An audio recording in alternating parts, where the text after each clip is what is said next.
Have you been stuck in the cycle of trying to lose those last 5 to 10 pounds, but something just doesn't feel right? Your workouts are there, you're tracking your food, but the results don't match your effort. Today, I'm sharing a recent coaching call where I told the caller to do the exact opposite of what you might expect: gain weight.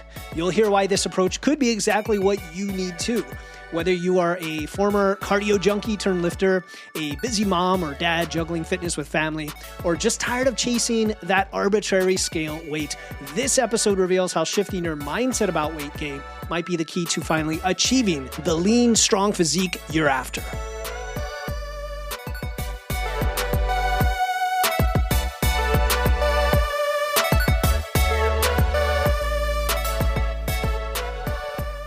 Welcome to Wits and Weights, the show that helps you build a strong, healthy physique using evidence, engineering, and efficiency. I'm your host, Philip Pape, and I want you to picture this. You've already lost some weight, some fat, through tracking your food, lifting weights, eating your protein. The scale has moved, but now you're stuck. You think, maybe I need to lose 5 to 10 more pounds, but deep down you're wondering if that's really the best way to go. You're pretty happy where you are, even though there's a little more fat to lose, but you also know that you want to improve your physique. That is exactly what happened during a recent 15-minute rapid nutrition assessment call that I had with Libby. I'm going to record more of these now going forward so you can hear what it's like to have a conversation with me and get some coaching on these calls. What started as a conversation about potentially losing the last few pounds or maybe going back to maintenance turned into shifting your mindset toward gaining weight and building muscle. And in today's episode, I'm going to share what happened during that call. I'm going to just play the recording for you and why this mindset shift about gaining weight could be what you need for your own transformation as you listen to the rationale and the process and how this is done. Before we get into it, if you're feeling stuck with your nutrition or training, if you want the same kind of clarity and direction Libby gets after you listen to this, book a free 15-minute rapid nutrition assessment with me. It is not a sales pitch at all. You will hear this exactly today in the recording. Just click the link in the show notes, go to witsandweights.com, click the big button at the top, or click the free call link. This is a focused, fast-paced strategy session where we identify your biggest roadblock, and then I give you a 3-step action plan to overcome it. All right, enough of that. Let's get into today's story about why sometimes the best way forward is to flip your approach. So I know you gave me a little bit of information when you signed up for this, and you had mentioned your goal weight, your body composition. You've gotten to a certain point and you're wondering what to do next. And really the purpose of this call, it's only 15 minutes, right? It's pretty fast paced. I want to get a fairly clear picture of where you're at, what's holding you back, what the next steps could look like, and then really help you narrow in on one thing and give you a few steps to get there. So with that said, what is the main reason you booked the call?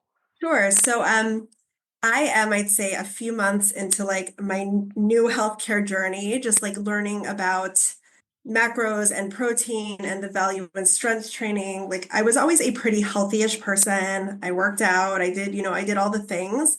But then I guess this month I just started to learn more about the macros, about intermittent fasting. I was searching in podcasts and I was like using keywords. And so that's how you popped up. And then I just started listening to a bunch of your episodes and I felt like they really helped me like educate myself and just really, really add to my knowledge base.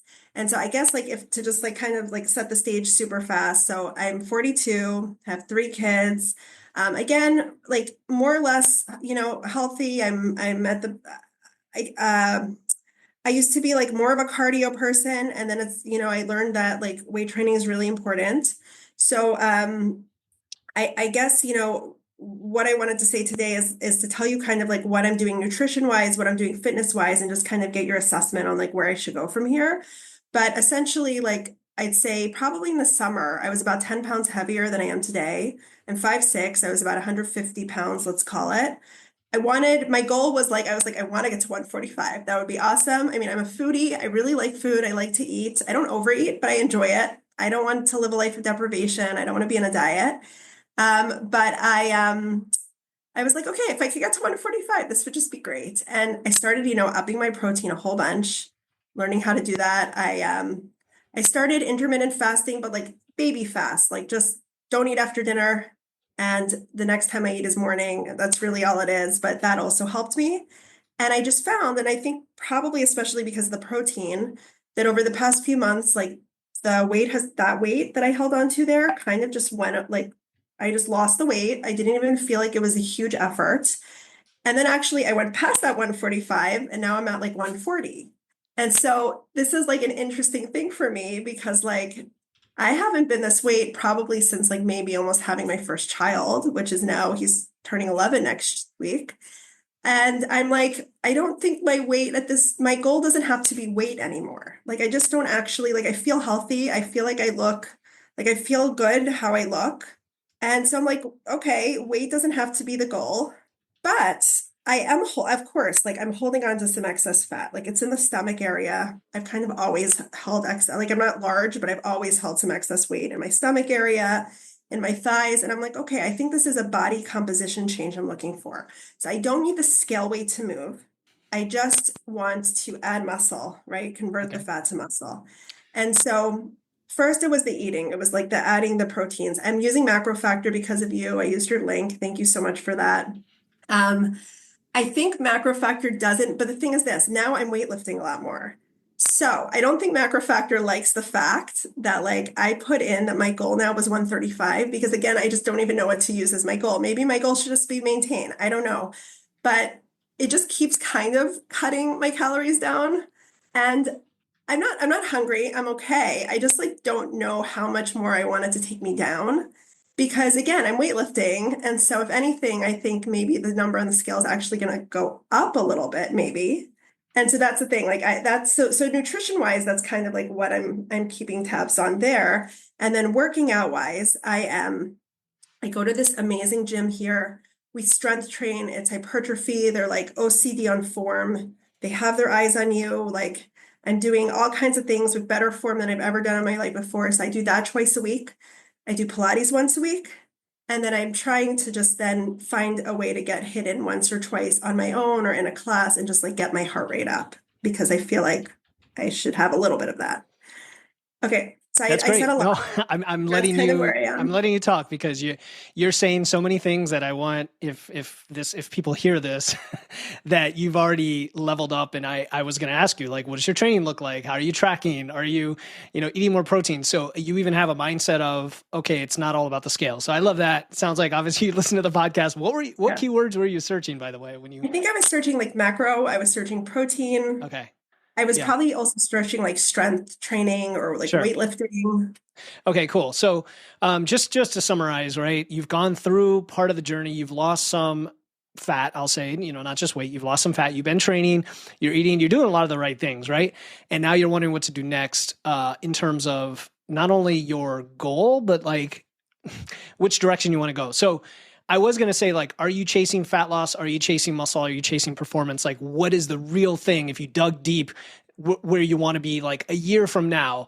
Do you care at all about the scale anymore? It sounds like you're moving mentally away from that, in which case, have you ever gained weight? Have you ever intentionally gained to build muscle? So I know I listened to your episode about like, sometimes it's not right to be like in a cut and you should do the gain. So the answer is, yeah. I mean, now I've done a whole bunch of months of like doing this cut and I'm like, well, maybe I shouldn't actually like, or even maybe I should just be eating at maintain so that I can like really build muscle. But yeah, I mean, that's what I'm looking for. I'm really looking to like convert the fat to muscle. That's like my main. Yeah. Right now. Yeah, I understand. Yeah. And I know, and what we mean, right, of course, is lose fat, build muscle at the same time. And when you mentioned Macro Factor giving you lower and lower calories, that's because your expenditure has dropped, correct? In the app, you've seen it drop. Now it could drop. It could drop for good reasons. It could drop because you're gaining muscle and losing fat already. And therefore the scale isn't moving as fast as it would if you were only losing fat. And Macro Factor says, oh, well, if you're eating this amount of calories and you're not losing as fast, we think you are burning fewer calories. In reality, you're not. You're just kind of, it doesn't know that you're adding muscle. Yeah. I see that all the time with clients. It looks like a plateau, but then you measure your waist and your measurements. How are you measuring? Are you taking circumference measurements? Yes. So I just started. Like I literally 3 weeks, like I literally have taken 2 measurements now because because you were like, why didn't you start measuring? So I've started doing. Do you like just very simply like your clothes, how they fit? Like, do they fit? Is your waist smaller? Like things like that, even without the measurements, can you tell? over this time Yeah, I period? mean, well, yeah, Yeah. I mean, I'm comparing myself at this point to like, Yeah. let's say August or September. So yes, a definite difference. And people, I mean, also the Yeah. biggest thing is just like I'm walking around, people are commenting, like people I know are telling me that I look different. So Mhm. to me, that's like the biggest thing is that I'm like I'm getting positive affirmation from other people. Awesome. And then internally, what kind of affirmation do you want? And by what I mean by that is, are you wanting to be stronger? Are you wanting to be, is there a athletic or performance related goal you have? Like, I'm just curious beyond just physique, if there's anything specific you're going for. Well, I do actually. This is kind of funny to say this, but I've never been able to do like a real push-up off my knees. Cool. Okay. And I All right. really like to be able to just crank out some push-ups. I'm just not there. I mean, I'm just not there yet, Okay, but perfect. on So my way that towards that. awesome. That is a strength goal. Like pin that and put that, up on your wall or wherever and make that a goal of yours because then as you think about your training, your cardio, the mix of how you move, because I know you mentioned twice a week training, once a week Pilates, and then some HIIT. Definitely have some specialization in there toward the push up. And of course, if you need resources on that, let me know. A lot of women will want to get their first chin up, for example, right? So there's a progression you can get there. But that's a fun way to drive your need to gain weight, so that when you start doing it, Libby, you're not getting too concerned about the fat you might be gaining along with the muscle, Yeah. because that's the biggest fear. So, I mean, based on what you're saying, I think the only thing really holding you back from like explosive performance and being super strong, and what Nikki Sims, she's actually giving me the podcast from Barbell Logic, she calls it thriving in strength, right? Thriving Mhm. in strength is the gaining for muscle. So I think if you're open to it, that a 6 to 9 month building phase could be really solid for you if you do it at a conservative rate, since you're already tracking with macro factor.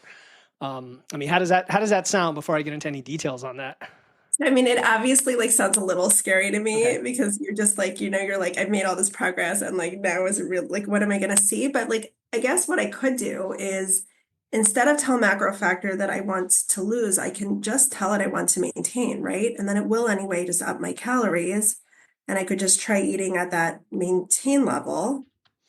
Like Yeah, it's let's. funny because I am Mhm. maintaining right now, which is why it doesn't like that I'm not losing. But maybe I just tell it I don't want to lose and then it will up me. Would that be Yeah. So if I were to like, let's say, strategy? you were a client, I never worked with you before, and we said our goal is to Mhm. build muscle. I would definitely spend a month or two at maintenance to let things Okay. normalize, and then I would Yeah. go into a surplus. But you don't want to just be at maintenance long term if you're going to do this right. And Hmm. since you're currently in a cutting phase, I would definitely set it to maintain for 3 to 4 weeks, just so you can Hmm. let the calories come up. When you do that, try to overshoot the calories. So a mistake a lot of people make is they stay in an unintentional diet. Okay. You've probably heard of reverse dieting, right? Out in the world. I don't like that term. I don't know if you ever heard me say, I don't like reverse dieting is when you just gradually increase calories to try to get back to maintenance. Well, since you're tracking with macro factor, you know what your maintenance calories are. Just jump right to there and overshoot it by a little bit. And then Okay. what that'll force your body to recover as fast as possible. And Hmm. then over a several week period, you'll see some transitional changes like a fluid retention, maybe a tiny bit of bloating that sometimes happens initially because you're upping your carbs and your body sucks in more glycogen. And initially it's like a little bit of puffiness, but then your body adapts and then it starts to release the fluid again. Okay. And that gives you a nice chance to just kind of get used to that, see how you feel with your training. You should feel really good. Your biofeedback should tick upward. Like you shouldn't have hunger. Your sleep and stress and all of that should like feel better supported by the energy. And then you Okay. can say, hit the gas pedal, go for a gain at something like, if you want to be conservative, 0.3% of your body weight a week. And Okay. I'll send you resources on this later. When we're done, I'll shoot you an email with the steps. And I'm also going to send you, just yesterday in the Physique University, we did a training on gaining and the fears associated with it. So I'm going to send you like a Google Doc that has some thoughts just to kind of Oh, like amazing. reset your mind. Okay. And then I did a podcast a long time ago that said why I'm getting fluffy before I get jacked. And I like was vulnerable about my concerns about that I think you'll relate to as well. So I'll send you those. But yeah, I would say maintenance for 4 weeks and then 0.3% body weight a week for at least 6 months. And given that it is February, you're in the northern hemisphere, I would take that all the way out past any point where you're like worried about eating too much if you got off of the gain, meaning like go all the way through the holidays. Okay, although this is Okay. probably gonna like reverse it. It's just in the summer when we move back to the States and I see people, I know this sounds whatever, this sounds maybe shallow. Like I want to look great when I see people in like July. Okay. So Okay. Got it. Here's what we can do. Are you pretty happy with where you are right now as a yeah. baseline? Okay. Okay. Yeah. Then what we can do is it is February. So March, April, May, June, July. That's still a decent amount of time. There's a couple ways we can slice this. One is to do like a mini bulk, which normally I wouldn't recommend, but it's something. And you can kind of dip your feet in the water and see what it's like for like 3 months, March, April, May. And then you could do a 6 to 8 week mini cut and kind of get right back down to where you were, but having added a little bit of muscle. How's that sound? Yeah, I would we're trying that. In which case you don't want to wait too long to get started. So I'm going to say maintenance 2 weeks, bulk 3 months, cut 6 to 8 weeks. The bulk is going to be, I almost want you to go slightly more aggressive. So I'm going to say 4.4% a week. And then the cut is going to be, what's your expenditure right now? I didn't ask that. I'll let you know. Let's see. My expenditure. So here's what it says right now. So it's saying 1794.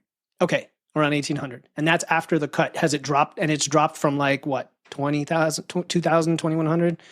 Oh, do you know that I'm not? Oh, actually, hold on. Look, there's this insights graph. Let's see. Where would I see the very beginning of it? You can, yeah. I think. Well, I haven't been using. I mean, because of you, I haven't been using it that long. Right, So probably I only started it in the high 1800s. Okay, fair point. If you haven't been using it long and it may not have converged all the way. Yeah, to like 1880 something. Yeah, because I've only have like a month and a half of data. Yeah. Okay, then when you go back to maintenance, you're probably going to be obviously in the upper 1700s. It may recover a little bit over the next couple of weeks, but it's a pretty short time frame for that to cause any much change. But then when you go into the bulk, you're probably going to be eating, 1,900, maybe 2,000 calories. Like it'll push you a little bit. The carbs are going to come up a bit. Okay. And then you do that for, 12 weeks or so. And if you do the math, you'll see you're not going to gain that much. And at least half of it's going to be muscle. If you're training hard, it's going to. I mean, the funny thing is, I'm like, what will I even do with 2,000? Like, if you give me 2,000 calories, I'm like, what am I even going to eat? I know that sounds so funny, right? But I'm like so used to eating like this that I'm like, what do I even eat to get to 2,000 calories? I guess like lots of snacks. I don't know. I have a good protein rich meal and I'm like, I'm full. I'm like, I cannot stuff another bite in my mouth. So yeah, I mean, yeah. So snack. This is where we can go down so many rabbit holes, obviously. This is what I help people with coaching, but honestly, the easiest advice I would say is meal frequency is your best friend. Like having more meals, because that's usually the biggest challenge for people who don't get hungry is just frequency. And then a little more calorie dense foods and occasional indulgences are fine if you need to get them in there, as long as you're eating like 80%, 90% of whole foods and fiber. So I would say that for the food, and then for your training. I wanted to visit that real quickly because all I would think here is I would prefer you be training 3 days a week. If I was going to ask you, because this membership you could do, it's like this membership gym, and you can move to a 3rd day a week. Yeah. So I just wanted to ask you, like in my scenario, you would do 3 days a week of weights at the gym. For sure. You're 42 years young. Look, I'm 44. Yeah. You're 42 years young. A lot of potential for muscle. 3 minimum. I mean, maybe even 4, but I would say 3. The Pilates, if you do it for fun, that's great. Like you don't need it. I want to do it. It's like something that I just love. Cool. For stress or whatever. Yeah, that's cool. Yeah. So 1 Pilates, 3 weights, and then, but like I need to get, right? Like I should get some like high. You don't need. So this is good. You don't need any high intensity interval training. You need a lot of walking. How many steps do you get? Okay. I'm new to Fitbit, like literally new, a month. I'm trying to hit those 10,000, and if the weather's nice here, more. So, yeah, 10,000 solid. I mean, anywhere over 8 is good. And then if you really want some little bit of extra hit hit to your cardio, hit to your health, heart, but not hit. I'm a big fan of sprinting now. And by sprinting, I don't necessarily mean on flat ground. I mean, you could do it on a bike or elliptical or whatever. Really simple, short sprinting protocol. So you're going to look at it and say, this is kind of like hit, but it's a lot more recovery and rest time than normal hit. And honestly, at this point, listen to my episode with Brad Kearns coming out on the 21st. And he mentions the exact protocol that I've stolen from him because a lot of my clients don't even do cardio in that sense. They just walk a lot. Walking is the best thing you can do for fat loss. It keeps the stress low. HIIT can be a little bit stressful. Granted, when you're gaining, it's less stressful, but you don't need it unless you really, really enjoy it, Libby, which most people don't. Do you enjoy it or no? I'd say like not really, but there is something about when you're done and you feel really good.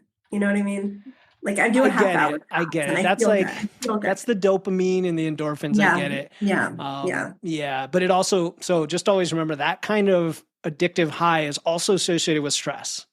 So, whereas walking, you don't get the addictive high, but you get the more long-term high. You know what I'm saying? Like it's super. Definitely. So that's just my philosophy on that. I think that covers the bases. Again, I'm going to, number one, you're going to go to maintenance, bulk, then cut. And then you could always redevelop a new phase of periodization after that. It never ends. It's a fun thing. Okay. I'll send you 2 resources that I mentioned. And then I recommend upping to 3 days a week training, lots of walking. You don't need to do the HIIT. It's not going to hurt. I mean, if you fit it in, that's great. And then I'll send you a recap with notes and resources later on.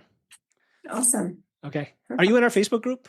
I don't know, actually. All right, no worries. I'll send you a link to that too. I've looked at it. Have I joined? I mean, probably joined. I don't know. Yeah. All right, cool. I mean, any other questions? Anything else? No, this is truly like amazing. And I may be reaching out to you at some point about coaching as well. So thank you so much. This is a great like start. And definitely I'm looking at it as like, this is a long-term. Like, I think that like my perspective has shifted. You know what I mean? It's not just like a diet. It's like, this is now like life. And I have to figure this out. I can tell you and I are totally on the same page. I'm really happy when I meet someone like you who's like just gotten the bug and discovered the secret sauce of like how this all works based on the evidence, just like I did like 4 years ago. And it becomes so much easier. You're going to get all the things you want if you just put in the work. And I'm here to help you out however I can. Amazing. Awesome. Thanks, Libby. Thanks for doing the call. Awesome. Yeah, of course. Thanks so much for your time. All right. Look for my email. Okay. Sounds great. Right, thanks again. Take it easy. Bye-bye. Bye. All right. And that was my call with Libby. As we wrap up today's episode, I really want you to take away one key message that sometimes the best path forward isn't always what you expect. And that's why some expert guidance and someone looking over your shoulder could be exactly what you need.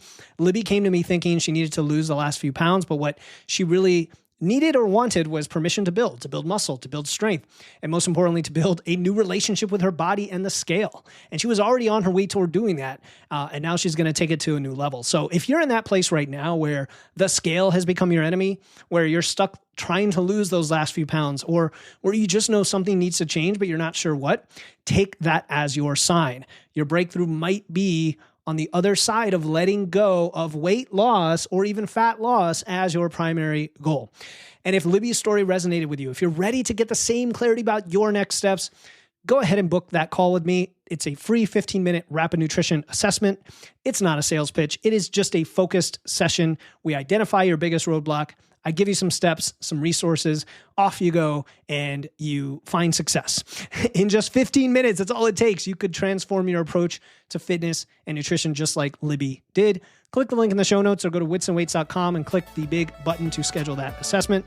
Until next time, keep using your wits, lifting those weights, and remember, sometimes gaining is the new losing. I'll talk to you next time here on the Wits and Weights podcast.